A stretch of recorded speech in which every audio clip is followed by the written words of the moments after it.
So what I want to do tonight is I want to talk to you about the four pillars of the plot to overthrow America. The first pillar is diluting a culture through an attack on borders, through an attack on sovereignty, opening the borders, letting hordes of people with no intention of assimilation coming into our country and changing the fabric, changing our norms and our traditions and our institutions. The second pillar is electing radical politicians who hate our nation and for what we stand. The third pillar is changing the voting electorate. And it's one of the reasons I'm so proud of those of you who chose to come to Hillsdale College, because one of the ways to change the voting electorate is through indoctrination. And if you walk through the doors of a traditional four-year university in this country, you are very likely, if you walked in politically apathetic, to walk out a hardened Marxist revolutionary, because that is the purpose of most universities in this country. This institution being one of the very few exceptions to that rule. The other way to change the voting electorate is, of course, by importation, importing voters who do not love the country to which they have been allowed to live. And then the fourth pillar is fomenting violence in the streets of America in order to condition people for a violent revolution. So we talked a little bit about pillar one, the open borders, the dilution of a culture, and the reason that diluting a culture is harmful for a nation, because it's harmful for the values on which our norms and traditions and institutions are born or are built. But the second pillar, electing radical politicians.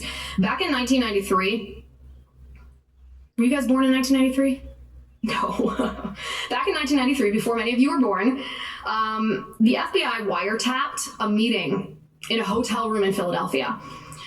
It was a meeting that the US government was not supposed to know about. It was a meeting of Hamas operatives in Philadelphia. And according to reporter Ashley Rinsberg, the group that was meeting in this hotel room in our nation, in the Midwest, in Philadelphia, they were known as the Palestine Committee.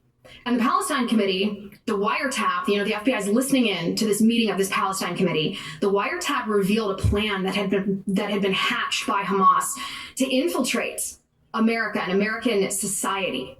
And the plot essentially looked like this. It had three parts, three organizational pillars to this plot. The first was a group called the Holy Land Foundation. And the Holy Land Foundation was supposed to serve as the fundraising arm. They needed money for this plot. So that was going to be the job of the Holy Land Foundation. And the second pillar of this plot was a group called the Islamic Association for Palestine. That was supposed to be in charge of the propaganda. So you have fundraising, you have propaganda, and then you had a third organization called the United Association for Studies and Research, which was supposed to be a political think tank for this Hamas plot to infiltrate America. Now, you don't have to remember each one of those groups, but one of them, put a pin on, the Islamic Association for Palestine. The reason the FBI knew about this meeting in this hotel room in Philadelphia in 1993 was because 2 years prior to that, in 1991, there was a memo written by Hamas in which they stated, the leaders of Hamas stated that they wanted to destabilize the United States from within. And they wanted to do that by creating a network of ideological actors and activities that would essentially infiltrate and ultimately subvert American institutions. They wanted ultimately to influence Congress and elected officials in our country. In other words, they wanted to infiltrate American politics with the express purpose of destroying America. Now, after this plan was hatched, in 1991, this memo was written. In 1993, the FBI spies on this meeting in the hotel room in Philadelphia. They realized that it is exactly what they thought it was. The U.S. government eventually prosecuted many of the major players in this plot. One of these groups was forced to dissolve as a result of this prosecution. The IAP was forced to dissolve. But the thing is, it didn't really go away. It just changed its name. Instead, this group, and this is the group, by the way, that was responsible for the propaganda, this group reconstituted and renamed themselves the American Muslims for Palestine, a group that exists today. In fact, the man who founded American Muslims for Palestine is the same man who founded a group that I'm sure you're familiar with, Students for Justice in Palestine, a group that's incredibly popular on college campuses among leftists all across the country.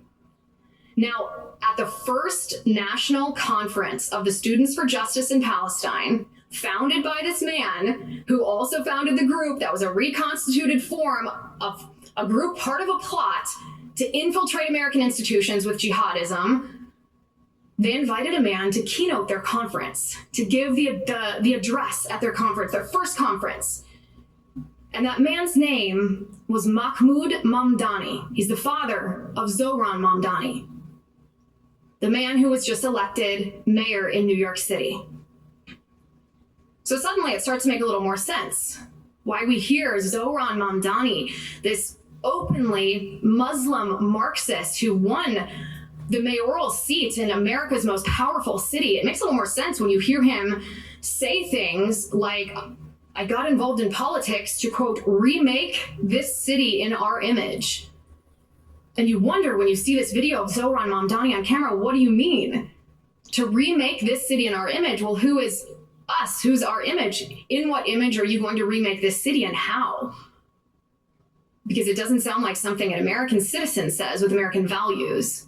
It sounds like something said by a man who wants to remake New York City in the image of, who is he talking about? His people?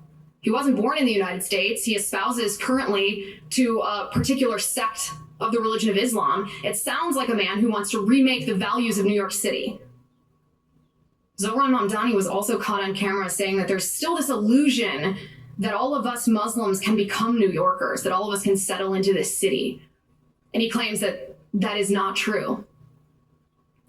Now, I do not doubt, let me say this clearly, I do not doubt the sincerity of Zohran Mamdani's socialist beliefs. He's a member of the Democrat Socialists of America. He said that he is also espouses communist ideology. I don't doubt that. I'm sure that's sincere. I'm sure he holds those views. But socialism, especially when it comes from the DSA, the Democrat Socialists of America candidates, like Zohran Mamdani, like Ilhan Omar, is a Trojan horse, not just for socialist ideology, but for jihadist ideology. You will notice in our country this unholy alliance between communists and jihadists. Maybe surprising bedfellows, but they have one thing in common. Maybe surprising bedfellows, but they have one thing in common: their desire to subvert everything on which our nation was built, even if they have differences in what they want the new government that they desire to look like.